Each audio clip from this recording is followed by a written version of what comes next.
You get older, if you know how to cultivate the friendship and know how to keep the conversation going with your friend about the topics that they're interested in. See, that's one thing that a lot of people miss right there. See, some people, when they are friends and they're thinking that they're cultivating friendships, they get to talking about themselves, but they never ask their friends, hey man, how you doing? Some people are like that. Some people have just been programmed to just be the me monster. And see, the me monster and friendships don't really last too long because see, some people don't practice the effect of reciprocation.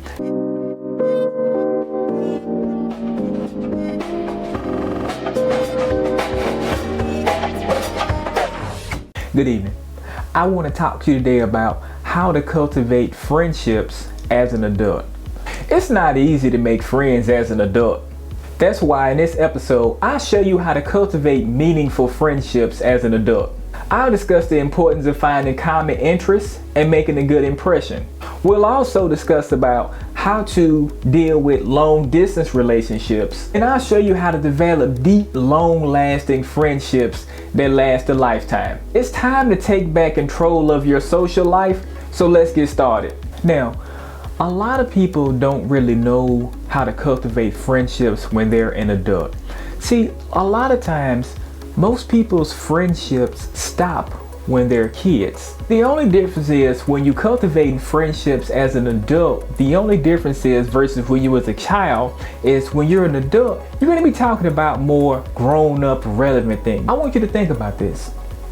Think back to when you were a child.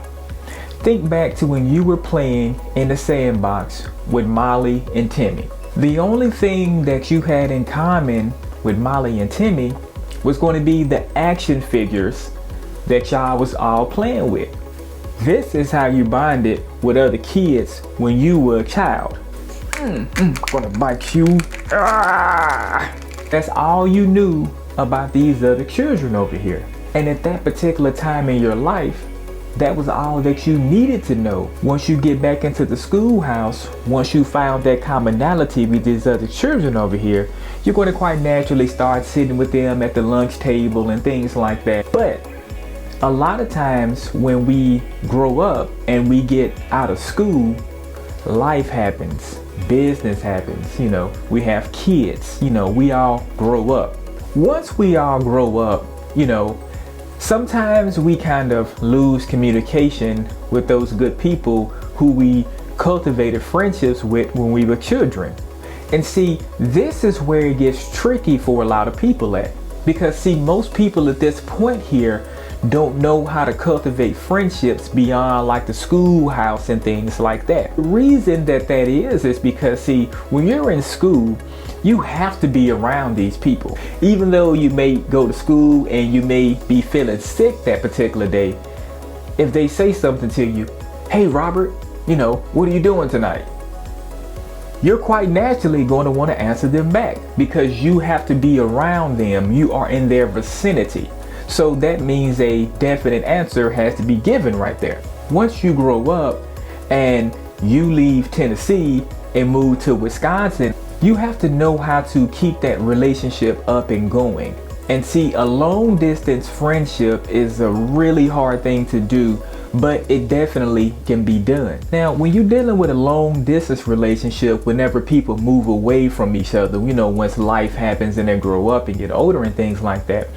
So the best way to do that is going to be to always make sure to stay in communication with your friend.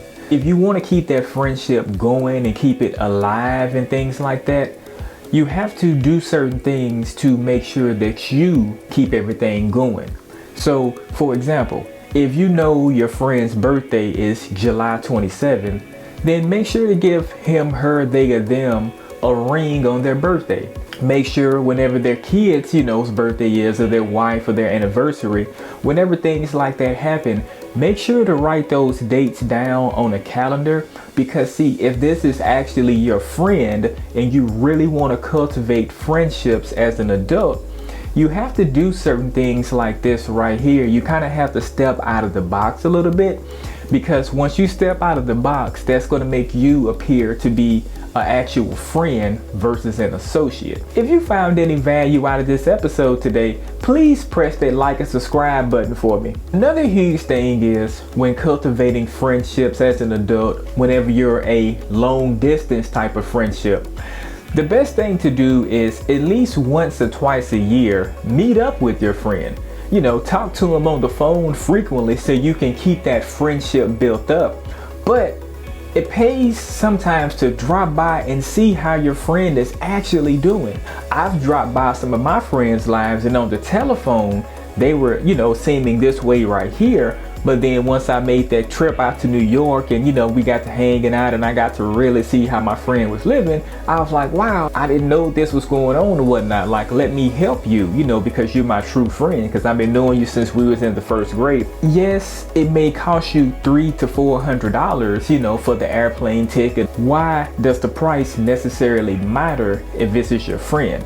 If this is your friend, if you're trying to cultivate the friendship when you're an adult, if this is your friend, the price to go see your friend shouldn't necessarily matter too much. It's the thought of you going out of your way to go see your friend, and that's going to actually draw them in closer to you. We've already talked about how to cultivate friendships as an adult if everybody has kind of moved away from one another. Now, let's get into how to cultivate friendships as an adult if everybody is still in the same town or the same city. Whenever you're in town with somebody, it doesn't hurt to take your friend out to dinner, out to lunch, out to a movie or something like that. One huge heads up here. Please don't be that particular type of friend who is a user. Here's what I'm talking about.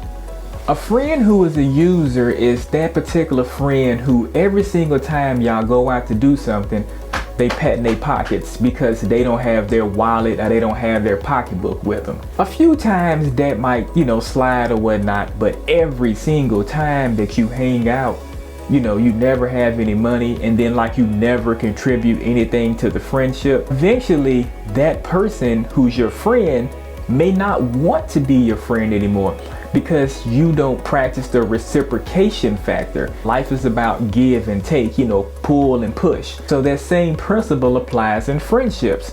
So please don't be that friend who is a user and doesn't ever give anything, but you expect for somebody to always give to you. Another thing, whenever you're cultivating friendships as an adult, please don't be that judgmental type of friend. Like if your friend tells you like a deep dark secret and then you tell them, oh, I'm not gonna judge you, and then they say, man, you know what, I did this right here last week. Oh my God. And then you don't talk to the person anymore. You can't do things like that. If you tell your friend, hey, what's going on? I promise I'm not gonna tell nobody. I promise I'm not gonna judge you. I promise I'm not gonna make fun of you or anything like that.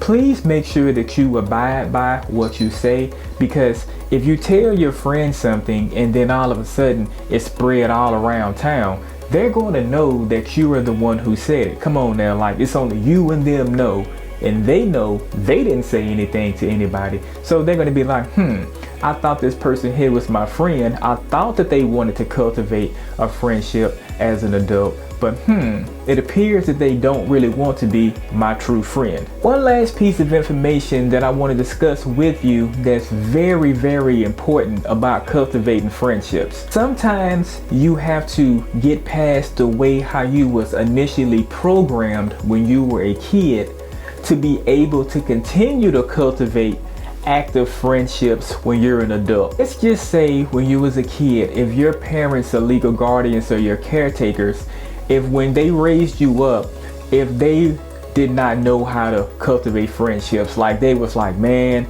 I hate people. The world is a cold, cold place. That example right there might sound silly, but honestly, a lot of people grow up in situations and environments like that. A lot of people have been programmed that particular way right there. And if you have been programmed that particular way right there, that's all right, because now you're an adult and you don't have to abide by that particular line of code that you was implemented with when you was a child. You have to kind of step out of that mode out of that comfort zone. And see, a lot of times our parents, the legal guardians, may have perhaps told us that the world was a cold, cold place just to try to keep us safe. Sometimes that can kind of hinder you from cultivating friendships as an adult, because if you grew up with that mindset of I don't need nobody, it's just me, myself, and I, then once you get older as an adult, you're not probably going to have any friends. If you have been raised up like that, in that particular mindset like that, again, nothing wrong with that. But if you want to cultivate friendships as an adult, you have to learn how to get past that mold, that training that you was trained when you was a kid. You have to learn how to kind of mosey forward on past that right there. In life, it's all about friendships. I've got more things done in my life and made more money by having collaborations with friends when I was an adult. Sometimes in life, you know, you may kind of lose track of people or whatnot and everything, and they're still your friend. But, you know, if you've kind of lost track of them, then it's kind of maybe you wasn't thinking about them either. Maybe perhaps they wasn't thinking about you. And that's okay, because things happen. You know, people come in your life for seasons. Some people are your friend in 1st through the 5th grade. But then when you get on up in life, in the elder years of your life, poof, they're gone. Magic trick. You know, you're just not on the same wave level anymore. And see, that right there is another thing. If you're not on the same wave level, never try to force a relationship with someone and you know for a fact that you're not on the same wave level. When you're cultivating friendships as adults, you need friendships that's magnetized. You don't need the friendships that's depolarized where it repels. That's how you get places in life. You get places in life by being nice to people, by knowing how to talk to people, by knowing how to communicate with people, and just being a good person in general. If you want to keep the conversation going, drop me a comment below. And that about wraps it up for today's episode. Until next time, I'll catch you later.